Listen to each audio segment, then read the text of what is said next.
ನಮಸ್ಕಾರ ಆತ್ಮೀಯ ವೀಕ್ಷಕರೇ. ಇವತ್ತಿನ reading yes or no reading ಆಗಿರುತ್ತೆ. ಇಲ್ಲಿ ನೀವು ಯಾವುದೇ ರೀತಿಯ ಪ್ರಶ್ನೆಗಳನ್ನು ಕೇಳ್ಕೊಳ್ಬೋದು ಮನಸ್ಸಲ್ಲಿ. ಎನಿ ರಿಲೇಟೆಡ್ ರಿಲೇಷನ್ಶಿಪ್ ಇರಬಹುದು, ಹಣಕಾಸಿನ ವಿಷಯ ಆಗಿರ್ಬೋದು, ಜಾಬ್ ಇರಬಹುದು, ಯಾವುದೇ ರೀತಿಯಾದಂಥ ಪ್ರಶ್ನೆನ ನೀವು ಇಲ್ಲಿ ಕೇಳ್ಬೋದು. 2 ಪ್ರಶ್ನೆಗಳನ್ನು ರೆಡಿ ಮಾಡ್ಕೊಳ್ಳಿ. ಹಾಗೆ ಯಾವುದಾದ್ರೂ ಒಂದು ಪ್ರಶ್ನೆ ಇದೆ ಅಂತ ಹೇಳಿ ಯಾವುದಾದ್ರೂ ಒಂದನ್ನು ತುಳಸಿ ಅಥವಾ ಹೂವನ್ನು ಆಯ್ಕೆ ಮಾಡಿಕೊಂಡು ಪ್ರಶ್ನೆನ ಇಟ್ಕೊಳ್ಬಹುದು. ಇಲ್ಲ ನಿಮಗೆ 2 ಪ್ರಶ್ನೆಗಳಿದೆ ಅಂತ ಹೇಳಿದ್ರೆ 2 ಕೂಡ ಆಯ್ಕೆ ಮಾಡ್ಕೊಳ್ಳಿ. ನಿಮಗೆ ಯಾವ ಪ್ರಶ್ನೆಗೆ ಯಾವುದನ್ನು ಆಯ್ಕೆ ಮಾಡ್ಕೊಳ್ಬೇಕು, ತುಳಸಿ ಅಥವಾ ಹೂವು, ಯಾವುದನ್ನು ಆಯ್ಕೆ ಮಾಡ್ಕೊಳ್ಬೇಕು, ನಿಮ್ಮ ಮನಸ್ಸಿಗೆ ಯಾವ ಪ್ರಶ್ನೆಗೆ ನಾನು ಯಾವುದನ್ನು ಆಯ್ಕೆ ಮಾಡಿಕೊಂಡ್ರೆ ನನಗೆ ಸರಿಯಾದ ಉತ್ತರ ಸಿಗತ್ತೆ ಅಂತ ಹೇಳಿ ಆಲೋಚನೆ ಮಾಡಿ ನೀವು ಆಯ್ಕೆ ಮಾಡ್ಕೊಳ್ಳಿ. 2 ಆಯ್ಕೆಗಳಿದೆ ಇಲ್ಲಿ ಅಲ್ವಾ. ತುಳಸಿನೂ ಇದೆ, ಹೂವನೂ ಇದೆ. ಯಾವುದು ನಿಮಗೆ ತುಂಬ ಹತ್ತಿರ ಆಗುತ್ತೆ ಅದಕ್ಕೆ ನೀವು ಯಾವ ಪ್ರಶ್ನೆನ ಆಯ್ಕೆ ಮಾಡ್ಕೊಳ್ಬೇಕು ಅದಕ್ಕೆ ರೆಡಿ ಮಾಡ್ಕೊಳ್ಳಿ. ಹಾಗೆಯೇ ಪರ್ಸ್ನಲ್ ರೀಡಿಂಗ್ ತಗೊಳ್ಳೋಕ್ಕೆ ಯಾರಾದರೂ ನಿಮಗೆ ಇಂಟ್ರೆಸ್ಟ್ ಇದೆ, ಪರ್ಸ್ನಲ್ ರೀಡಿಂಗ್ ಅಂತ ತಗೊಳ್ಬೇಕಂತ ಇದ್ದರೆ ಸ್ಕ್ರೀನ್ ಮೇಲೆ ಕಾಣ್ತಿರುವಂತಹ ನಂಬರಿಗೆ ವಾಟ್ಸಪ್ ಮಾಡಿ ರೀಡಿಂಗ್ನ ಬುಕ್ ಮಾಡ್ಕೊಳ್ಬೋದು. ಇದು ಜನರಲ್ ರೀಡಿಂಗ್ ಆಗಿರುತ್ತೆ. ನಿಮಗೆ ರೆಸೊನೇಟ್ ಆದರೆ ಮಾತ್ರ ರೀಡಿಂಗ್ನ ವಾಚ್ ಮಾಡೋದಕ್ಕೆ ಕಂಟಿನ್ಯೂ ಮಾಡ್ತೀರಾ. ಹಾಗೆಯೇ ಇದರ ಎನರ್ಜಿನ ರಿಸೀವ್ ಮಾಡ್ಕೊಳ್ಳೋದಕ್ಕೆ ಪ್ರತಿಯೊಬ್ಬರು ಕೂಡ ಇಲ್ಲಿ ಆ ಪೈಲ್ ಈ ಪೈಲ್ ಅಂತ ಯಾವುದೂ ಇಲ್ಲ. ಓವರಾಲ್ ಆಗಿ ಪ್ರತಿಯೊಬ್ಬರು ಕೂಡ ಈ ಒಂದು ಎನರ್ಜಿನ ರಿಸೀವ್ ಮಾಡ್ಕೊಳ್ಳೋದಕ್ಕೆ ಕಮೆಂಟಲ್ಲಿ ತಿಳಿಸ್ತೀರಾ. ಥ್ಯಾಂಕ್ ಯು ಯೂನಿವರ್ಸ್ ಅಂತ ಹೇಳಿಬಿಟ್ಟು ರೆಡ್ ಹಾರ್ಟ್ ಮಾರ್ಕ್ ಹಾಕಿ ಎನರ್ಜಿನ ರಿಸೀವ್ ಮಾಡ್ಕೊಳ್ಳಿ. ಓಕೆ, ಎಸ್ ಬಂದಿರಲಿ, ನೋ ಬಂದಿರಲಿ, ಯಾವುದೇ ಬಂದಿರಲಿ ಉತ್ತರ ನಿಮಗೆ ಬ್ಲೆಸ್ಸಿಂಗ್ಸ್ನ ತಗೊಳ್ಳೋದು ಅಥವಾ ನೀವು ಗ್ರ್ಯಾಟಿಟ್ಯೂಡ್ನ ಹೇಳೋದನ್ನು ಮರಿಬೇಡಿ. Okay, thank you. ನಿಮ್ಮ ಲೈಫಲ್ಲಿ ಹಣದ ವಿಷಯದಲ್ಲಿ ಸಮಸ್ಯೆಗಳಿದೆ, ಸಾಲಗಳನ್ನು ಮಾಡ್ಕೊಂಡಿದ್ದೀರಾ, ಅದನ್ನು ತೀರಿಸೋದಕ್ಕಾಗ್ತಾ ಇಲ್ಲ, ಕಷ್ಟಪಡ್ತಾ ಇದ್ದೀರಾ. ಹಣ ನೀವು ದುಡಿತಾ ಇದ್ದೀರಾ, ಸಾಕಷ್ಟು ದುಡಿತೀರಾ, ಅದು ನಿಮ್ಮ ಕೈಯಲ್ಲಿ ನಿಲ್ತಾ ಇಲ್ಲ. ಆ್ಯಂಡ್ ತುಂಬಾ ಹಣದ ವಿಷಯದಲ್ಲಿ ಪ್ರಾಬ್ಲಮ್ನ ನೋಡ್ತಾ ಇದ್ದೀರಾ ಅಂತ ಹೇಳಿದ್ರೆ ನಿಮಗೋಸ್ಕರ ಇದೇ ತಿಂಗಳು 19ನೇ ತಾರೀಕು ಮನಿ ಬೌಲ್ ರಿಚುವಲ್ ನಡೀತಾ ಇದೆ. ಯಾರೆಲ್ಲ ಇಂಟ್ರೆಸ್ಟೆಡ್ ಇದ್ದೀರಾ, ಅದಕ್ಕೂ ಹೆಚ್ಚಾಗಿ ನಿಮ್ಮಲ್ಲಿರುವಂತಹ ಮನಿ ಬ್ಲಾಕೇಜಸ್ ರಿಮೂವ್ ಮಾಡುವಂತಹ ಒಂದು ಹೀಲಿಂಗ್ ಸೆಷನ್ ಕೂಡ ಇದರಲ್ಲಿರುತ್ತೆ. ಕೇವಲ ಬರೀ ಮನಿ ಬೌಲ್ ಬಗ್ಗೆ ಮಾತ್ರ ಇರೋದಿಲ್ಲ. ಓಕೆನಾ. ಸೊ ಇದರಲ್ಲಿ ನೀವು ಏನೆಲ್ಲ ಕಲಿತೀರಾ, ಈ ಮನಿ ಬೌಲಲ್ಲಿ ನೀವು ಕಲಿತೀರಾ ಮನಿ ಬೌಲ್ನ ಹೇಗೆ ರಚನೆ ಮಾಡಬೇಕು, ನಿಮ್ಮ ಮನಿ ಬೌಲ್ನ ನೀವು ಹೇಗೆ ರೆಡಿ ಮಾಡ್ಕೊಳ್ಬೇಕು ಅನ್ನೋದನ್ನ ಕಲಿತೀರಾ. ಅದರ ಜೊತೆಯಲ್ಲಿ ಅದನ್ನು ಆಕ್ಟಿವೇಟ್ ಮಾಡೋದಕ್ಕೆ ಪವರ್ಫುಲ್ ಆಗಿರುವಂತಹ ಮಂತ್ರದಿಂದ ನೀವು ಅದನ್ನು ಆಕ್ಟಿವೇಟ್ ಮಾಡ್ಕೊಳ್ತೀರಾ. ಜೊತೆಯಲ್ಲಿ ನಿಮಗೆ ಹೀಲಿಂಗ್ ಸೆಷನ್ ಕೂಡ ಇರುತ್ತೆ. ನಿಮ್ಮ ಮನಿ ಬ್ಲಾಕೇಜಸ್ ರಿಮೂವ್ ಮಾಡುವಂತಹ ಹೀಲಿಂಗ್ ಸೆಷನ್ ಕೂಡ ಇರುತ್ತೆ. ಇದೆಲ್ಲವೂ ಕೂಡ ನಿಮಗೆ ಬೇಕು. ನಿಮ್ಮ ಹಣದ ವಿಷಯದಲ್ಲಿ ನೀವು ಹೊರಗೆ ಬರಬೇಕು, ಸಮಸ್ಯೆಯಿಂದ ಹೊರಗೆ ಬರಬೇಕು ಅಂತ ಹೇಳಿದ್ರೆ ಖಂಡಿತ ನೀವು ಜಾಯಿನ್ ಆಗಬಹುದು. ಈ ಚಾನ್ಸನ್ನು ಮಿಸ್ ಮಾಡ್ಕೊಳ್ದೇನೆ ಈಗ ಜಾಯಿನ್ ಆಗಿ ನಿಮ್ಮ ಸೀಟ್ನ ಬುಕ್ ಮಾಡ್ಕೊಳ್ಳಿ. ಯಾಕಂದರೆ ಇದು ಲಿಮಿಟೆಡ್ ಸೀಟ್, ಹೀಲಿಂಗ್ ಸೆಷನ್ ಅಲ್ವಾ. ಇಲ್ಲಿ ತುಂಬ ಜನನ ನಾನು ಒಟ್ಟಾಕೊಂಡು ಅವರಿಗೆ ಹೇಳ್ಕೊಡೋದಕ್ಕಾಗಲ್ಲ. ಅದಕ್ಕೋಸ್ಕರ ಒಂದು ಲಿಮಿಟೆಡ್ ಸೀಟ್ ಇರುತ್ತೆ. ಸೊ ಹಾಗಾಗಿ ನಿಮ್ಮ ಸೀಟ್ನ ಬುಕ್ ಮಾಡ್ಕೊಳ್ಳಿ. ಇನ್ನು ಕೇವಲ 1 ವಾರಗಳ ಅಷ್ಟೇ ನಿಮಗೆ ಬುಕ್ಕಿಂಗ್ ಓಪನ್ ಇರುತ್ತೆ. ಮಿಸ್ ಮಾಡ್ದೇನೆ ಆದಷ್ಟು ಬೇಗ ಜಾಯಿನ್ ಆಗಿ ಸ್ಕ್ರೀನ್ ಮೇಲೆ ಕಾಣ್ತಿರುವಂತಹ ನಂಬರಿಗೆ ವಾಟ್ಸಪ್ ಮಾಡಿಬಿಟ್ಟು ನಿಮ್ಮ ಸೀಟ್ನ ಪಟ್ ಅಂತ ಬುಕ್ ಮಾಡ್ಕೊಂಬಿಡಿ ಇವತ್ತೇನೆ. ಓಕೆನಾ. Yes, thank you. ಈಗ ನೀವು ಆಯ್ಕೆ ಮಾಡ್ಕೊಂಡಿದ್ದೀರಾ, ಪ್ರಶ್ನೆನೂ ಕೂಡ ರೆಡಿ ಮಾಡ್ಕೊಂಡಿದ್ದೀರಾ ಅಂತ ಹೇಳಿ ಭಾವಿಸ್ತೀನಿ. ಯಾರು ಮೊದಲನೇದು ಈಗ ತುಳಸಿಯನ್ನು ಆಯ್ಕೆ ಮಾಡಿಕೊಂಡು ಮೊದಲನೇ ಪ್ರಶ್ನೆನ ನೀವೇನು ಅನ್ಕೊಂಡಿದ್ದಾರೆ ನಿಮ್ಮ ಮನಸ್ಸಲ್ಲಿ, ನಿಮ್ಮ ಒಂದು ಪ್ರಶ್ನೆಗೆ ಉತ್ತರ ಅಂತ ಇಲ್ಲಿ ಬರ್ತಾ ಇರುವಂಥದ್ದು ಬಿಗ್ ಎಸ್. ಓಕೆ, ಈಗ ನಿಮ್ಮ ಮನಸ್ಸಲ್ಲಿ ಯಾವುದೇ ರೀತಿಯಂಥ ಪ್ರಶ್ನೆನ ಇಟ್ಕೊಂಡಿರಬಹುದು. ಈ ತುಳಸಿಯನ್ನು ಆಯ್ಕೆ ಮಾಡಿಕೊಂಡು ನಿಮ್ಮ ಪ್ರಶ್ನೆಗೆ ಎಸ್ ಅಂತ ಉತ್ತರ ಬರ್ತಾ ಇದೆ. ಆದರೆ ಈ ಮಾತನ್ನು ನೆನಪಿಟ್ಕೊಳ್ಳಿ, ಈ ಒಂದು ಕೆಲಸ ತಕ್ಷಣ ಸಿಗತ್ತೆ, ತಕ್ಷಣ ನಿಮಗೆ ಆಗತ್ತೆ ಅನ್ನೋಂಥದ್ದಿಲ್ಲ. ಕೆಲವೊಂದಷ್ಟು ಸಣ್ಣ ಪರೀಕ್ಷೆಗಳು ನಿಮ್ಮ ಜೀವನಕ್ಕೆ ಬರಬಹುದು. ಇದು ನಿಮಗೆ ಆಗಬೇಕು ಅಂತ ಹೇಳಿದ್ರೆ ಒಂದಷ್ಟು ಪರೀಕ್ಷೆಗಳನ್ನು ನೀವು ಎದುರಿಸಬೇಕಾಗಬಹುದು. ಆ ಪರೀಕ್ಷೆಗಳ ನಂತರವೇ ನೀವು ಫಲಿತಾಂಶವನ್ನು ನೀವು ನೋಡ್ತೀರಾ. ಆ ಫಲಿತಾಂಶ ನಿಮ್ಮ ಕಡೆಗೆ ತಿರುಗುವಂಥ ಸಾಧ್ಯತೆ ಇದೆ. ನಿಮ್ಮಲ್ಲಿ ಕೆಲವೊಬ್ಬರು ಪ್ರೀತಿ ವಿಷಯದಲ್ಲೂ ಕೂಡ ಇಲ್ಲಿ ಪ್ರಶ್ನೆನ ಕೇಳಿರಬಹುದು. ಆ ವ್ಯಕ್ತಿ ನಿಮ್ಮ ಬಗ್ಗೆ ಭಾವನೆಗಳು ಇದೆಯೋ ಇಲ್ವೋ ಅಂತ ಕೇಳಿರಬಹುದು. ಎಸ್ ಅಂತ ಹೇಳಿದ ತಕ್ಷಣ ಪರ್ಸನ್ ಮನಸ್ಸಲ್ಲಿ ನಿಮ್ಮ ಬಗ್ಗೆ ಭಾವನೆಗಳು ಇನ್ನೂ ಕೂಡ ಫೀಲಿಂಗ್ಸ್ ಇದೆ, ಆದ್ರೆ ಅವರು ತಮ್ಮ ಭಾವನೆಗಳನ್ನ ಸುಲಭವಾಗಿ ವ್ಯಕ್ತಪಡಿಸ್ತಾ ಇಲ್ಲ, ಹೊರ ಹಾಕುವಂತ ಸ್ಥಿತಿ ಅವರಿಗೆ ಇಲ್ಲ. ಈಗ ಎಲ್ಲೋ ಒಂದ್ ಕಡೆ ಅವರು ಅಹಂಕಾರದಲ್ಲಿ ಅಥವಾ ಪರಿಸ್ಥಿತಿ ಅಥವಾ ಹಳೆಯ ನೋವುಗಳ ಮಧ್ಯೆ ಅವ್ರು ಇಲ್ಲಿ ಎಲ್ಲೋ ಒಂದ್ ಕಡೆ ಹೆಜ್ಜೆ ಹಾಕ್ತಾ ಇದ್ದಾರೆ ಅವರ ಜೀವನದಲ್ಲಿ. ಓಕೆನಾ. ಆದ್ರೂ ನಿಮ್ಮ ನಡುವೆ ಸಂಪರ್ಕವನ್ನ ಇನ್ನೂ ಕೂಡ ಇಟ್ಕೊಳ್ಬೇಕು. ಸಂಪೂರ್ಣವಾಗಿ ಯಾವುದೇ ಕಾರಣಕ್ಕೂ ನಿಮ್ಮ ಸಂಪರ್ಕವನ್ನ ಬಿಟ್ಟಿಲ್ಲ ಅವರು. ಓಕೆನಾ. ಸೊ ಹಾಗಾಗಿ ಅವರಿಗೆ ನಿಮ್ಮ ಮೇಲೆ ಭಾವನೆ ಇನ್ನೂ ಕೂಡ ಇದೆ. ಸೊ ಹಾಗಾಗಿ ಎಸ್ ಆನ್ಸರ್. ಇನ್ನು ಕೆಲವೊಬ್ರು ಯಾರಾದ್ರೂ ಇಲ್ಲಿ ಕೆಲಸದ ಬಗ್ಗೆ, ಉದ್ಯೋಗದ ಬಗ್ಗೆ ನೀವು ಕೇಳಿದ್ದೀರಾ ಅಂತ ಹೇಳಿದ್ರೆ ಇಲ್ಲಿ ಹೊಸ ಅವಕಾಶ ಆಗಿರಬಹುದು ಅಥವಾ ಒಂದು ಹೊಸದಾಗಿ ಇಂಟರ್ವ್ಯೂ ಕೊಡುವಂಥ ಚಾನ್ಸಸ್ ಇದೆ. ಆ್ಯಂಡ್ ಯಾರಾದರೂ ಪ್ರಮೋಷನ್ ಆಗಬೇಕು ಅಥವಾ ಸ್ಯಾಲ್ರಿ ಹೈಕ್ ಆಗಬೇಕಂತ ಏನಾದರೂ ಮನಸ್ಸಲ್ಲಿ ಅನ್ಕೊಂಡಿದ್ದೀರಾ ಅಂತ ಹೇಳಿದ್ರೆ ಖಂಡಿತ ಅದು ಕೂಡ ಆಗೋ ಸಾಧ್ಯತೆ ಇದೆ. ಹೊಸ ಜವಾಬ್ದಾರಿಗಳು ಸಿಗುವಂತಹ ಸಾಧ್ಯತೆ ಕೂಡ ಇದೆ. ಹೊಸ ಕೆಲಸ ಅಥವಾ ಕೆಲಸದಲ್ಲೇ ಪ್ರಮೋಷನ್ ಆಗುವಂತಹ ಸಾಧ್ಯತೆ ಕೂಡ ಇದೆ. ಆದರೆ ನೀವು ನಿಮ್ಮ ಸಾಮರ್ಥ್ಯವನ್ನು ಇನ್ನಷ್ಟು ಸ್ಪಷ್ಟವಾಗಿ ನಿಮ್ಮ ಕೆಲಸದ ವಿಷಯದಲ್ಲಿ ತೋರಿಸ್ಬೇಕಾಗತ್ತೆ. ಈಗ ನೀವೇನು ನಿಮ್ಮ ಕೆಲಸದಲ್ಲಿ ಎಫರ್ಟ್ ಹಾಕ್ತಿದ್ದೀರಾ, ಇನ್ನು ಹೆಚ್ಚಿಗೆ ನಿಮ್ಮ ಕೈಯಲ್ಲಿ ಆದಷ್ಟು ಪ್ರಯತ್ನವನ್ನ ಪಡಿ. ಇನ್ನೂ ಹೆಚ್ಚಿಗೆ ನಿಮ್ಮ ಒಂದು ಸಾಮರ್ಥ್ಯವನ್ನ ಕೆಲಸದ ವಿಷಯದಲ್ಲಿ ತೋರಿಸ್ಬೋದು ನೀವು. ಓಕೆ, ಸಾಮರ್ಥ್ಯ ನಿಮಗಿದೆ, ಹಾಗಾಗಿ ನಿಮಗೆ ಈ ಎನರ್ಜಿ ಬರ್ತಾ ಇರುವಂಥದ್ದು. ನಿಮಗೆ ಕೆಲಸದ ವಿಷಯದಲ್ಲಿ ನಿಮಗೆ ಕೆಲಸ ಅಂತ ಹೇಳಿದ್ರೆ ದೇವ್ರ ಥರ ಕಣ್ಣಿಗೆ ಹೊತ್ಕೊಂಡು ಮಾಡುವಂತಹ ವ್ಯಕ್ತಿ ನೀವು. ಹಾಗಾಗಿ ನಿಮ್ಮ ಕೆಲಸದಲ್ಲಿ ಇನ್ನಷ್ಟು ನೀವು ಎಫರ್ಟ್ ಹಾಕ್ದಷ್ಟು ನಿಮಗೆ ಲಾಭವೇ ಆಗುತ್ತೆ ವಿನಃ ನಷ್ಟ ಅಂತೂ ಖಂಡಿತ ಆಗಲ್ಲ. ಇದು ನೆನ್ಪಿಟ್ಕೊಳ್ಳಿ. ಹಣದ ವಿಚಾರದಲ್ಲಿ ಏನಾದರೂ ಇಲ್ಲಿ ಪ್ರಶ್ನೆನ ಕೇಳಿದ್ದೀರಾ? ಕೊಟ್ಟಿರುವಂತಹ ಸಾಲ ಆಗಿರ್ಬೋದು, ಕೊಟ್ಟಿರುವಂತಹ ಹಣ ವಾಪಸ್ ನನಗೆ ಸಿಗತ್ತಾ ಅಂತಲೂ ಕೇಳಿರಬಹುದು.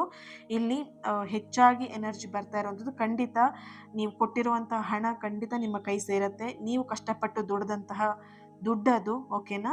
ಸೊ ಯಾರೂ ಅದನ್ನು ಮಜಾ ಮಾಡೋದಕ್ಕೆ ಸಾಧ್ಯ ಇಲ್ಲ. ಇದನ್ನ ನೆನಪಿಡ್ಕೊಳ್ಳಿ. ನೀವು ಕಷ್ಟಪಟ್ಟಂತಹ ದುಡ್ಡು ನಿಮ್ಮ ಕೈ ಖಂಡಿತವಾಗಿಯೂ ಸೇರುತ್ತೆ. ಹೊಸ ಆದಾಯದ ದಾರಿ ಕೂಡ ನಿಮಗೆ ತೆರೆಯುವಂಥ ಚಾನ್ಸಸ್ ಇದೆ. ಹೊಸ ಬಿಸ್ನೆಸ್ ಏನಾದರೂ ಪ್ರಾರಂಭ ಮಾಡಬೇಕು, ಟೈಲರಿಂಗ್ ಆಗಿರ್ಬೋದು, ಮನೆಯಲ್ಲೇ ಮಾಡುವಂತಹ ವಿಷಯಗಳಾಗಿರಬಹುದು, ಅಥವಾ ಹೋಟೆಲ್ ಬಿಸ್ನೆಸ್ ಮಾಡಬೇಕು, ಅಥವಾ ಕೆಫೆ ಏನಾದರೂ ಇಡಬೇಕು, ಈ ಥರದ್ದೆಲ್ಲ ಪ್ಲಾನಿಂಗ್ಸ್ ಇದ್ದರೆ ಖಂಡಿತ ನೀವು ಮಾಡಬಹುದು. ಎಸ್ ಅನ್ನುವಂಥ ಆನ್ಸರ್ ಬರ್ತಾ ಇದೆ. ನಿಮಗೆ ಒಳ್ಳೇದಾಗತ್ತೆ ಕೂಡ, ಅದರಲ್ಲಿ ಒಳ್ಳೆ ಆದಾಯನೂ ಕೂಡ ನೀವು ಗಳಿಸ್ತೀರಾ. ಆ್ಯಂಡ್ ಒಂದು ಒಳ್ಳೆ ಅವಕಾಶ ಕೂಡ ನಿಮಗೆ ಸಿಗುವಂತಹ ಸಾಧ್ಯತೆಗಳು ಹೆಚ್ಚಾಗಿ ಕಾಣಿಸ್ತಾ ಇದೆ. ಇಲ್ಲಿ ನಿಮಗೆ ಒಂದೇ ಒಂದು ಎನರ್ಜಿ ಬರ್ತಿರುವಂಥದ್ದು, ಒಂದು ಕೇರ್ಫುಲ್ ಆಗಿ ನಿಮಗೆ ಒಂದು ಎಚ್ಚರಿಕೆ ಅಂತೇಳಿ ಬರ್ತಾ ಇರುವಂಥ ಎನರ್ಜಿ ಏನು ಅಂತ ಹೇಳಿದ್ರೆ, ಅನಗತ್ಯವಾಗಿ ಖರ್ಚು ಮಾಡೋದನ್ನು ಆದಷ್ಟು ಕಡಿಮೆ ಮಾಡಿ, ಅದನ್ನು ನಿಯಂತ್ರಣ ಮಾಡ್ಕೊಳ್ಳಿ ಅನ್ನುವಂತಹ ಒಂದು ಎನರ್ಜಿ ಇದೆ. ಆ್ಯಂಡ್ ಕುಟುಂಬದಲ್ಲಿ ಯಾರಾದರೂ ಮನಸ್ತಾಪ ಮಾಡ್ಕೊಂಡಿದ್ದೀರಾ, ಆ ಥರದ್ದು ಏನಾದರೂ ಪ್ರಶ್ನೆನ ಮನಸ್ಸಲ್ಲಿ ಇಟ್ಕೊಂಡಿದ್ರು ಕೂಡ ನಿಮಗೂ ಕೂಡ ಮನಸ್ತಾಪಗಳು ನಿಧಾನವಾಗಿ ಕಡಿಮೆ ಆಗುತ್ತೆ. ಎಲ್ಲ ನಿತ್ತಮಟ್ಟಿಲ್ಲೇ ಎಲ್ಲ ಸರಿಯಾಗಬೇಕು ಅಂತ ಹೇಳೋದಕ್ಕಾಗಲ್ಲ ಅಲ್ವಾ? ಸೊ ಗಲಾಟೆ ಮಾಡ್ಕೊಬೇಕಿದ್ರೆ ಯಾರು ಕೂಡ ಪ್ಲಾನ್ ಮಾಡ್ಕೊಂಡಿರಲಿಲ್ಲ ಅಲ್ವಾ? ನೀವು ಕುಟುಂಬದಲ್ಲಿ ಇವತ್ತು ಜಗಳ ಮಾಡ್ಕೊಳ್ಳೋಣ ಆಯ್ತಾ ಅಂತ ಹೇಳಿ ಯಾರು ಪ್ಲಾನ್ ಮಾಡಿಲ್ಲ, ರೈಟ್? ಸೊ ಹಾಗಿದ್ದಾಗ ಮನಸ್ತಾಪ ಬಂದಾಗ ಆ ಮನಸ್ತಾಪಗಳು ನಿಧಾನವಾಗಿಯೇ ಎಲ್ಲರ ಮನಸ್ಥಿತಿಗಳು ತಿಳಿಯಾಗತ್ತೆ, ತಣ್ಣಗಾಗತ್ತೆ. ಅಲ್ಲಿವರೆಗೆ ನೀವು ಆದಷ್ಟು ನಿಮ್ಮ ಮಾತಿನ ಮೇಲೆ ಗಮನವನ್ನು ಇಡಿ. ನಿಮ್ಮ ಮಾತಿಂದ ಒಂದಷ್ಟು ಸಮಸ್ಯೆಗಳು ಜಾಸ್ತಿ ಆಗತ್ತೆ. ಸೊ ಹಾಗಾಗಿ ನಿಮ್ಮ ಮಾತಿಂದ ಪರಿಹಾರ ಆಗಬೇಕೇ ವಿನಃ ಸಮಸ್ಯೆಗಳು ಆಗಬಾರ್ದು ಅಲ್ವಾ? ಹಾಗಾಗಿ ನಿಮ್ಮ ಮನೆಯ ಹಿರಿಯರ ಒಂದು ಸಲಹೆಯನ್ನು ಪಡೆದು ನಿಮ್ಮ ಕುಟುಂಬದಲ್ಲಿ ಏನು ಗಲಾಟೆಗಳಾಗ್ತಿದೆ ಅಥವಾ ಮನಸ್ತಾಪಗಳೇನು ಬರ್ತಿದೆ ಅದ್ರ ಬಗ್ಗೆ ನೀವು ಯೋಚನೆನ ಮಾಡಬಹುದು. ಡೋಂಟ್ ವರಿ, ನಿಮಗೆ ಒಂದು ನಿಮ್ಮ ಕುಟುಂಬದಲ್ಲಿರುವಂಥ ಹಿರಿಯರ ಒಂದು ಆಶೀರ್ವಾದ ಕೂಡ, ಬ್ಲೆಸ್ಸಿಂಗ್ಸ್ ಕೂಡ ನಿಮ್ಮ ಮೇಲೆ ಇದೆ ಅನ್ನೋವಂಥ ಒಂದು ಎನರ್ಜಿ ಕೂಡ ಇಲ್ಲಿ ಬರ್ತಾ ಇದೆ. ಆ್ಯಂಡ್ ಮನಸ್ಸಲ್ಲಿ ಏನಾದರೂ ನಿಮ್ಮ ಪ್ರಶ್ನೆ ವ್ಯಕ್ತಿಯ ಬಗ್ಗೆ ಆಗಿದ್ರೆ, ಪ್ರೀತಿಯ ಬಗ್ಗೆ ಆಗಿದ್ರೆ, ಅವ್ರು ಮತ್ತೆ ವಾಪಸ್ ಬರ್ತಾರಾ ಅಂತ ಹೇಳಿದ್ರೆ ಖಂಡಿತ ಇಲ್ಲಿ ಎಸ್ ಅನ್ನೋಂಥ ಆನ್ಸರ್ ಬರ್ತಿದೆ. ಇಲ್ಲಿ ವಾಪಸ್ ನಿಮ್ಮ ಲೈಫಿಗೆ ಬರುವಂಥ ಸಾಧ್ಯತೆಗಳಿದೆ. ಅವರು ಬದಲಾಗಿ, ಅವರು ಜೀವನದಲ್ಲಿ ಟ್ರಾನ್ಸ್ಫಾರ್ಮೇಷನ್ ತಗೊಂಡು ಅವರು ಬದಲಾಗಿ ನಿಮ್ಮ ಜೀವನಕ್ಕೆ ಬರುವಂಥ ಸಾಧ್ಯತೆಗಳು ಹೆಚ್ಚಾಗಿದೆ. ಅವರು ಬದಲಾಗೋದಕ್ಕೆ ಒಂದಷ್ಟು ಸಮಯ ಬೇಕು. ಹಾಗಾಗಿ ಅದಕ್ಕೆ ಅವರಿಗೆ ಸಮಯವನ್ನು ಕೊಡಿ, ಓಕೆನಾ? ಈಗ ಅವರಿಗೆ ಗಿಲ್ಟಿ ಫೀಲ್ ಇರಬಹುದು, ಅಥವಾ ಈಗ ಅವರಿಗೆ ಅರ್ಥ ಆಗಿದೆ ನಿಮ್ಮ ವ್ಯಾಲ್ಯೂ ಅನ್ನೋದು ಗೊತ್ತಾಗಿದೆ. ಸೊ ಅವರಿಗೆ ಅರ್ಥ ಆಗಬೇಕು, ಇನ್ನೊಂದಷ್ಟು ಅವರಿಗೆ ಕೆಲವೊಂದಷ್ಟು ವಿಷಯಗಳು ಅರ್ಥ ಆಗಬೇಕು. ಹಾಗಾಗಿ ಅವರಿಗೆ ಸ್ವಲ್ಪ ಸಮಯವನ್ನು ಕೊಟ್ಟು ನೀವು ಮುಂದುವರಿಬಹುದು ಈ ರಿಲೇಷನ್ಶಿಪ್ಪಲ್ಲಿ, ಓಕೆನಾ? ಕೆಲವೊಂದಷ್ಟು ಕೆಲಸದ ಬಗ್ಗೆ ಕೇಳಿದ್ದೀರಾ ಅಂತ ಹೇಳಿದ್ರೆ ಖಂಡಿತ ಅದರಲ್ಲಿ ಎಸ್ ಅಂತಿದೆ. ಪ್ರಯತ್ನ ತುಂಬ ಇಂಪಾರ್ಟೆಂಟ್. ಪ್ರಯತ್ನವನ್ನು ಮುಂದುವರಿಸಿ, ಅವಕಾಶಗಳು ನಿಮ್ಮ ಹತ್ರ ಖಂಡಿತವಾಗಿಯೂ ಬರುತ್ತೆ. ನಿಮ್ಮ ಕನಸುಗಳು ಕೂಡ ನೆರವೇರುತ್ತೆ. ಏನೇ ಕನಸುಗಳು ಇಟ್ಕೊಂಡಿದ್ರು, ಮನೆ ಕಟ್ಟಬೇಕು ಆ ಥರದ್ದು ಏನಾದರೂ ಮನಸ್ಸಲ್ಲಿ ಇಟ್ಕೊಂಡು ಈ ತುಳಸಿನ ಆಯ್ಕೆ ಮಾಡ್ಕೊಂಡಿದ್ರೆ, ಕೆಲವೊಂದಷ್ಟು ಜನ ಇಲ್ಲಿ ರಾಯರನ್ನು ನೆನ್ಪು ಮಾಡಿಕೊಂಡು ಈ ಪ್ರಶ್ನೆ ಕೇಳಿರ್ಬೋದು, ರಾಯರನ್ನು ನೆನ್ಪು ಮಾಡಿಕೊಂಡು ಈ ಒಂದು ತುಳಸಿಯನ್ನು ಆಯ್ಕೆ ಮಾಡ್ಕೊಂಡಿದಂತಹ ಎನರ್ಜಿ ಕೂಡ ಇದೆ. ಸೊ ಹಾಗಾಗಿ ಖಂಡಿತವಾಗಿಯೂ ನಿಮ್ಮ ಕನಸುಗಳು ಏನೇ ಇದ್ರೂ ಕೂಡ ಅದನ್ನು ಖಂಡಿತವಾಗಿಯೂ ಆಗತ್ತೆ. ತಾಳ್ಮೆ ಇರಬೇಕಷ್ಟೇ ನಿಮಗೆ. ತಾಳ್ಮೆಯಿಂದ ಮುಂದುವರಿತಾ ಹೋಗಿ, ಎಲ್ಲದೂ ಕೂಡ ಒಳ್ಳೇದಾಗತ್ತೆ. ನಿಮ್ಮ ಜೀವನದಲ್ಲಿ ಒಂದು ಬಾಗಿಲು ಏನು ಮುಚ್ಚಿತ್ತು, ಇನ್ನೊಂದು ಬಾಗಿಲು ತೆರೆಯುವಂಥ ಸಮಯ ಹತ್ತಿರದಲ್ಲೇ ಬಂದಿದೆ. ನಿಮ್ಮ ನಂಬಿಕೆ ಮತ್ತು ನಿಮ್ಮ ನಿರಂತರ ಪ್ರಯತ್ನ ನಿಮ್ಮ ಒಂದು ದೊಡ್ಡ ಶಕ್ತಿ ಆಗಿರುತ್ತೆ. Okay, thank you, congratulation, big changes and ಹ್ಯಾಪಿಗೆ ಖುಷಿಯಾಗಿ ಚೆನ್ನಾಗಿ ಹ್ಯಾಪಿಯಾಗಿರಿ. Okay, thank you. And comment ಮಾಡೋದನ್ನು ಮರಿಬೇಡಿ, ಓಕೆನಾ? ಥ್ಯಾಂಕ್ ಯು ಯೂನಿವರ್ಸ್ ಅಂತ ಹೇಳಿ ಕಮೆಂಟ್ ಮಾಡಿ, ರೆಡ್ ಹಾರ್ಟ್ ಮಾರ್ಕ್ ಹಾಕಿ. ಅಳೋದು ಮತ್ತೊಂದು ಅದೆಲ್ಲ ಬೇಡ, ಮುಗಿದೋಯ್ತು ನಿಮ್ಮ ಜೀವನ, ಕಳೋದಲ್ಲ. ಓಕೆ, ಸೊ ನಗ್ನಗ್ತಾ ಹ್ಯಾಪಿಯಿಂದ ಖುಷಿಯಾಗಿ ಥ್ಯಾಂಕ್ ಯು ಯೂನಿವರ್ಸ್ ಅಂತ ಹೇಳಿ ರೆಡ್ ಹಾರ್ಟ್ ಮಾರ್ಕ್ ಹಾಕಿ ಎನರ್ಜಿನ ರಿಸೀವ್ ಮಾಡ್ಕೊಳ್ಳಿ. Thank you. ಹಾಗೆಯೇ ಎರಡನೇ ಪೈಲ್ ಯಾರು ಈ ಹೂವನ್ನು ಆಯ್ಕೆ ಮಾಡ್ಕೊಂಡಿದ್ದೀರಾ, ಇಲ್ಲಿ ನಿಮ್ಮ ಎನರ್ಜಿಗೆ ಕನೆಕ್ಟ್ ಮಾಡಿದಾಗ ಇಲ್ಲಿ ಆನ್ಸರ್ ನೋ ಅಂತ ಬರ್ತಿದೆ. ಅರ್ಥ ಮಾಡ್ಕೊಳ್ಳಿ. ನೋ ಅಂತ ಬಂದ ತಕ್ಷಣ ನೀವು ಇವಾಗ ಮುಖ ಸಣ್ಣ ಮಾಡ್ಕೊಳ್ಳೋದು ಬೇಡ. ಇಲ್ಲಿ ಎನರ್ಜಿ ಯಾವ ಥರ ಅಂತ ಹೇಳಿದ್ರೆ, ಅದು ಶಾಶ್ವತವಾಗಿ ನಿರಾಕರಣೆ ಅಂತೂ ಅಲ್ಲ. ಇಲ್ಲಿ ನೋ ಅಂತ, ಇಲ್ಲಿ ನಿಮ್ಮ ಮನಸ್ಸಲ್ಲಿ ಈಗ ಏನೇ ಪ್ರಶ್ನೆ ಇಟ್ಕೊಂಡು ಇಲ್ಲಿ ನೋ ಅಂತ ಆನ್ಸರ್ ಬಂದ್ಬಿಟ್ಟು ಹಂಗಾದ್ರೆ ನಿಮಗೆ ಯಾವತ್ತೂ ಆಗೋದೇ ಇಲ್ವಾ, ಈ ಥರ ಅಲ್ಲ. ಈಗ ಸದ್ಯದ ಪರಿಸ್ಥಿತಿಯಲ್ಲಿ ಇದು ಆಗುವಂತಹ ಸಾಧ್ಯತೆಯಲ್ಲಿ ಇಲ್ಲ. ಈಗಿನ ಸಮಯದಲ್ಲಿ ನೀವು ನಿರೀಕ್ಷಿಸುವಂತಹ ಫಲಿತಾಂಶವನ್ನು ನೀವು ಇವಾಗ ಬಯಸೋದಿಕ್ಕೆ ಆಗೋದಿಲ್ಲ. ಯಾಕಂತ ಹೇಳಿದ್ರೆ ಆ ಸಮಯ, ಸೂಕ್ತವಾದಂಥ ಸಮಯ ಇದಕ್ಕೆ ಇನ್ನೂ ಬಂದಿಲ್ಲ. ನೀವೇನು ಪ್ರಶ್ನೆ ಕೇಳ್ಕೊಂಡಿದ್ದೀರ ಮನಸ್ಸಲ್ಲಿ, ಇದಕ್ಕಿನ್ನೂ ಸೂಕ್ತವಾಗಿರುವಂಥ ಸಮಯ ಬಂದಿಲ್ಲ. ಹಾಗಾಗಿ ನೋ ಅನ್ನುವಂಥ ಆನ್ಸರ್ ಇಲ್ಲಿ ಬಂದಿದೆ. ಕೆಲವೊಂದಷ್ಟು ಇಲ್ಲಿ ಪ್ರೀತಿಯ ವಿಚಾರದಲ್ಲಿ ಕೆಲವೊಬ್ರು ಪ್ರಶ್ನೆನ ಕೇಳಿರ್ಬೋದು. ಕೆಲವೊಬ್ಬರಿಗೆ ಇದು ನಿರಾಸೆಯ ಕೂಡ ಅನುಭವ ಆಗಿರುತ್ತೆ. ಯಾಕೆ ಅಂತ ಹೇಳಿದ್ರೆ, ಈಗ ನಾನು ಪ್ರೀತಿ ಬಗ್ಗೆ ವಿಷಯ ಅನ್ಕೊಂಡೆ ಮನಸ್ಸಲ್ಲಿ, ಇದು ಯಾಕೋ ನೋ ಅಂತ ಬಂದ್ಬಿಡ್ತಲ್ಲ. ಯಾವುದೇ ಕಾರಣಕ್ಕೂ ಇಲ್ಲಿ ಡೆಸ್ಪರೇಟ್ ಆಗುವಂಥದ್ದು ಏನೂ ಇಲ್ಲ. ಯಾಕಂದ್ರೆ ಆಲ್ಮೋಸ್ಟ್ ಇಲ್ಲಿ ಪ್ರೀತಿ ವಿಷಯದಲ್ಲಿ ನೀವು ನಿರಾಸೆನ ಹೊಂದಿದ್ದೀರಾ. ಓಕೆನಾ? ನೀವು ಯೋಚಿಸ್ತಿರೋಂತಹ ವ್ಯಕ್ತಿ ಈಗ ಸದ್ಯದ ಪರಿಸ್ಥಿತಿಲಿ ಗೊಂದಲದಲ್ಲಿದ್ದಾರೆ. ಅವ್ರು ನಿಮ್ಮನ್ನ ಸಂಪೂರ್ಣವಾಗಿ ಮರ್ತೋಗಿದ್ದಾರೆ ಅಂತ ನೀವು ಅನ್ಕೊಂಡಿದ್ದೀರಾ. ಬಟ್ ಅವ್ರು ಇಲ್ಲಿ ಸಂಪೂರ್ಣವಾಗಿ ನಿಮ್ಮನ್ನ ಮರ್ತಿಲ್ಲ. ಓಕೆನಾ? ಆದ್ರೆ ಈಗಾಗಲೇ ಅವರು ಸಂಬಂಧವನ್ನ ಮುಂದಕ್ಕೆ ತೆಗೆದುಕೊಂಡು ಹೋಗ್ಬೇಕು ಅನ್ನೋಂಥ ಮನಸ್ಥಿತಿಯಲ್ಲಿ ಅವರು ಈಗಿನ ಪರಿಸ್ಥಿತಿ ಇಲ್ಲ. ಹಾಗಾಗಿ ಇಲ್ಲಿ ಎಸ್ ಅನ್ನೋದಕ್ಕಿಂತ ನೋ ಅನ್ನೋಂಥ ಆನ್ಸರ್ ಬಂದಿದೆ. ಕೆಲವೊಂದಷ್ಟು ಘಟನೆಗಳಿರ್ಬೋದು, ಸತ್ಯ ಘಟನೆಗಳಿರ್ಬೋದು ಅಥವಾ ಸತ್ಯತೆಗಳಿರ್ಬೋದು ನಿಮಗೆ ಗೊತ್ತಾಗಬೇಕಾಗಿದೆ. ಹಾಗಾಗಿ ಇಲ್ಲಿ ಸಮಯವನ್ನ ತಗೊಳ್ತಾ ಇದೆ. ಕೆಲವೊಬ್ಬರ ವಿಚಾರದಲ್ಲಿ ಇಲ್ಲಿ ಕೆಲಸದ ವಿಚಾರದಲ್ಲೂ ಕೇಳಿರಬಹುದು. ನೀವು ನಿರೀಕ್ಷಿಸಿದಂತಹ ಅವಕಾಶಗಳು ಸ್ವಲ್ಪ ತಡವಾಗಬಹುದು. ಈಗ ಕೆಲಸದ ವಿಷಯದಲ್ಲಿ ನೀವೇನಾದ್ರೂ ಇಂಟರ್ವ್ಯೂ ಕೊಟ್ಟು ಬಂದಿದ್ದೀರಾ ಅಥವಾ ಜಾಬ್ನ ಸರ್ಚ್ ಮಾಡ್ತಾ ಇದ್ದೀರಾ ಅಂತ ಹೇಳಿದ್ರೆ ಸ್ವಲ್ಪ ಅದು ತಡ ಆಗ್ಬೋದು, ಡಿಲೇ ಆಗಬಹುದು. ಇಲ್ಲಿ ಒಂದು ಬಾಗಿಲು ಮುಚ್ಚಿದೆ ಅಂತ ಹೇಳಿದ ತಕ್ಷಣ ಅದು ಮುಗ್ದೇ ಹೋಯ್ತು ಅಂತ ಅಲ್ಲ. ಮತ್ತೊಂದು ಉತ್ತಮವಾಗಿರುವಂಥ ಅವಕಾಶ ಖಂಡಿತವಾಗಿಯೂ ಸಿದ್ಧ ಆಗಿರುತ್ತೆ. ಒಂದು ಡೋರ್ ಓಪನ್ ಆಗಿಲ್ಲ, ಒಂದು ಡೋರ್ ಕ್ಲೋಸ್ ಆಗಿದೆ ಅಂತ ಹೇಳಿದ್ರೆ ಇನ್ನೊಂದು ಡೋರ್ ಖಂಡಿತವಾಗಿಯೂ ಬೇರೆ ದಾರಿಯಲ್ಲಿ ಇರುತ್ತೆ. ಸೊ ಇಲ್ಲಿ ನಿಮಗೀಗ ಒಂದು ಕೆಲಸದಲ್ಲಿ ನೀವು ಟ್ರೈ ಮಾಡ್ತಾ ಇದ್ದೀರಾ, ಅದು ಆಗ್ತಿಲ್ಲ ಅಂತ ಹೇಳಿದ್ರೆ ಬೇರೆ ಕೆಲಸವನ್ನು ನೀವು ಟ್ರೈ ಮಾಡಬಹುದು ಅನ್ನುವಂಥ ಆನ್ಸರ್ ನಿಮಗೆ ಇಲ್ಲಿ ಸಿಗ್ತಾ ಇದೆ. ಆದ್ರಿಂದ ಈಗಿನ ಫಲಿತಾಂಶವನ್ನ ನೀವು ಅಂತಿಮವಾಗಿ ಇದೆ ಅಂತ ಹೇಳಿಬಿಟ್ಟು ನೀವು ಡೆಸ್ಪರೇಟ್ ಆಗುವಂಥದ್ದು ಏನೂ ಇಲ್ಲ. ಓಕೆನಾ? ಸೊ ಮನಸ್ಸನ್ನ ಗಟ್ಟಿ ಮಾಡ್ಕೊಳ್ಳಿ. ಇನ್ನು ನಿಮ್ಮ ಪ್ರಯತ್ನವನ್ನ ಮಾಡೋದಕ್ಕೆ, ಇನ್ನು ಹೆಚ್ಚಿನ ಪ್ರಯತ್ನನ ಮಾಡೋದಕ್ಕೆ ರೆಡಿಯಾಗಿ. ನೋ ಅಂದ ತಕ್ಷಣ ಮುಗ್ದೋಯ್ತು ಅಂತಲ್ಲ, ಇದು ಇನ್ನೂ ಒಂದು ಅವಕಾಶ ನಿಮಗಿದೆ ಅಂತ ಹೇಳಿ ಅರ್ಥ. ಓಕೆನಾ? ಇಲ್ಲಿ ಹಣಕಾಸಿನ ವಿಚಾರದಲ್ಲಿ ಯಾರಾದರೂ ಕೇಳಿದ್ದೀರಾ ಪ್ರಶ್ನೆ ಅಂತ ಹೇಳಿದ್ರೆ ಸ್ವಲ್ಪ ಜಾಗ್ರತೆ ಇರಬೇಕಾಗಿದೆ. ಇಲ್ಲಿ ಅನಿರೀಕ್ಷಿತವಾಗಿ ಖರ್ಚು ಮಾಡೋದು, ಬೇಕಾಬಿಟ್ಟಿ ಖರ್ಚು ಮಾಡೋದು, ಸುಮ್ಮನೆ ಬೇಡದಿರೋ ವಿಷಯಗಳನ್ನೆಲ್ಲ ತಗೊಂಡು ಖರ್ಚು ಮಾಡೋದು.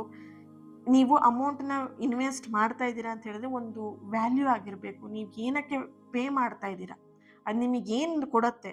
ಓಕೆನಾ? ಸೊ ಇವಾಗ ನೀವು ಈಗ ನಾನು ಮಾಡೋದು ಕ್ಲಾಸಿಗೆ ಕಂಡಕ್ಟ್ ಮಾಡ್ತಾ ಇರ್ತೀನಿ ಕ್ಲಾಸಸ್ನ, ಅದಕ್ಕೆ ಜಾಯಿನ್ ಆಗ್ತಾರೋ ಅಥವಾ ಅದೇ 1,000 ಇಟ್ಕೊಂಡು ನೀವು ಡ್ರೆಸ್ ತಗೊಂಡು ಎಂಜಾಯ್ ಮಾಡ್ಕೊಂಬಂದ್ರೆ ನೀವು ಆ ಡ್ರೆಸ್ಸನ್ನು ಎಷ್ಟು ದಿನ ಹಾಕ್ಕೊಳ್ಬೋದು. ನೀವು ಸ್ವಲ್ಪ ದಪ್ಪ ಆದ್ರಿಂದ ಆ ಡ್ರೆಸ್ ಹಾಕೋದಿಕ್ಕಾಗಲ್ಲ. ಅದು ಹಳೇದಾಯ್ತು ಅಂದ್ರೆ ಅದನ್ನ ಬಿಸಾಕ್ಬೇಕಾಗತ್ತೆ. ನೀವು ಕಲ್ತಂತ ವಿದ್ಯೆ ಹಂಗೆ ಬಿಸಾಕೋದಿಕ್ಕಾಗತ್ತಾ? No, right? ನಿಮ್ಮ ಲೈಫ್ ಲಾಂಗ್ ಬರುತ್ತೆ. ಹಾಗೆ ನೀವು ಯಾವುದಕ್ಕೆ ಇನ್ವೆಸ್ಟ್ಮೆಂಟ್ ಮಾಡ್ತೀರಾ, ಯಾವುದಕ್ಕೆ ಖರ್ಚು ಮಾಡ್ತೀರಾ ಅನ್ನೋದು ತುಂಬ ಇಂಪಾರ್ಟೆಂಟ್ ಆಗಿರುತ್ತೆ. ಓಕೆನಾ?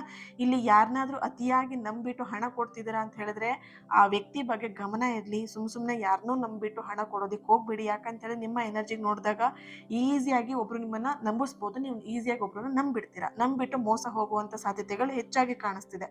ಸೊ ಹಾಗಾಗಿ ಇದೆಲ್ಲದಕ್ಕೂ ನಿಮಗೆ ನೋ ಅಂತ ಆನ್ಸರ್ ಬರ್ತಾ ಇದೆ ಇಲ್ಲಿ. ಓಕೆ?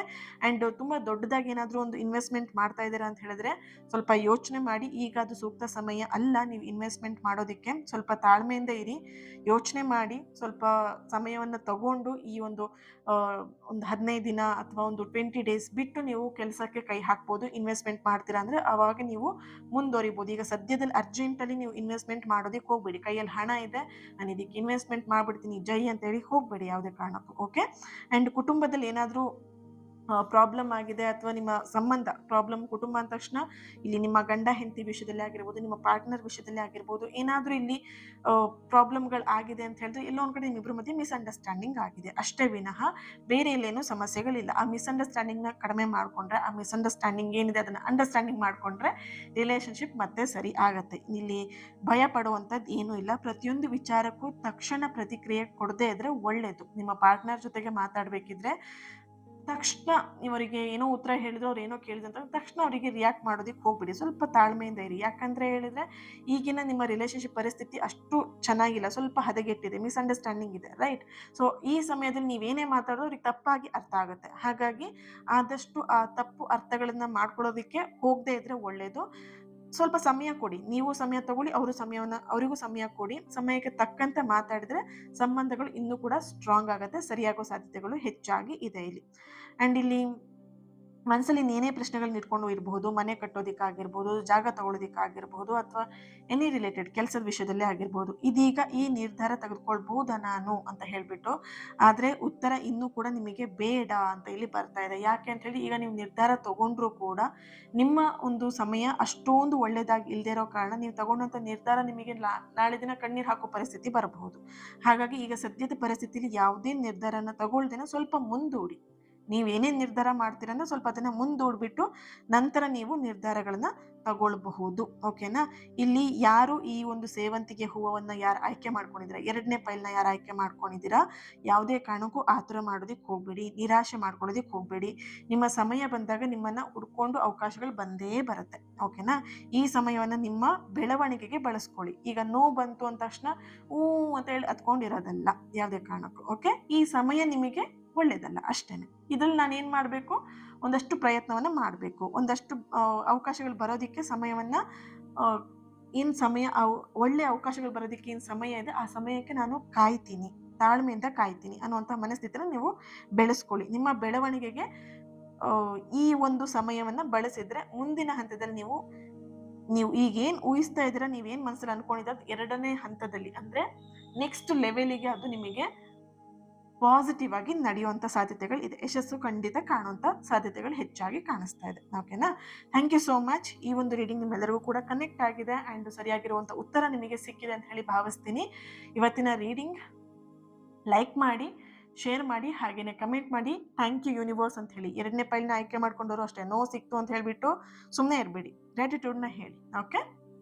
ಥ್ಯಾಂಕ್ ಯು ಯೂನಿವರ್ಸ್ ಅಂತ ಹೇಳ್ಬಿಟ್ಟು ರೆಡ್ ಹಾರ್ಟ್ ಮಾರ್ಕ್ ಹಾಕಿ ಎನರ್ಜಿನ ರಿಸೀವ್ ಮಾಡ್ಕೊಳ್ಳಿ. ಹಾಗೇನೆ ಕ್ಲಾಸಿಗೆ ಜಾಯ್ನ್ ಆಗೋದಕ್ಕೆ ಮರಿಬೇಡಿ ಯಾರು ಕೂಡ. ಬೇಗ ಜಾಯ್ನ್ ಆಗಿ ನಿಮ್ಮ ಒಂದು ಮನಿ ಬ್ಲಾಕೇಜಸ್ ಏನಿದೆ, ನಿಮ್ಮ ಮನಿ ವಿಷಯದಲ್ಲಿ ಏನು ಸಮಸ್ಯೆನ ನೋಡ್ತಿದ್ದೀರಾ, ಆದಷ್ಟು ಬೇಗ ನಿಮ್ಮ ಮನಿ ಬೌಲ್ನ ಕ್ರಿಯೇಟ್ ಮಾಡಿಕೊಂಡು ಆ ಎಲ್ಲ ಸಮಸ್ಯೆಗಳನ್ನು ನಿಮ್ಮಿಂದ ಓಡಿಸಾಕಿ. ಓಕೆ? So thank you. ಹಾಗೆ ಇವತ್ತಿನ ದಿನ ಯಾರು ಬರ್ತ್ಡೇ ಆ್ಯನಿವರ್ಸರಿನ ಸೆಲೆಬ್ರೇಟ್ ಮಾಡ್ಕೊಳ್ತಿದ್ದೀರಾ, ನಿಮ್ಗೆಲ್ಲರಿಗೂ ಕೂಡ ಒಳ್ಳೇದಾಗಲಿ, ನಿಮ್ಮ ಆಸೆ ಕನಸುಗಳು ಆದಷ್ಟು ಬೇಗ ನೆರವೇರಲಿ ಅಂತ ಹೇಳಿ ಬ್ಲೆಸ್ ಮಾಡ್ತಾ ಹೀಲ್ ಮಾಡ್ತಾ ಇನ್ನೊಂದು ನಾನು ರೀಡಿಂಗಲ್ಲಿ ಸಿಗ್ತೀನಿ. ಅಲ್ಲಿವರೆಗೆ take care and God bless you all. Lots of love.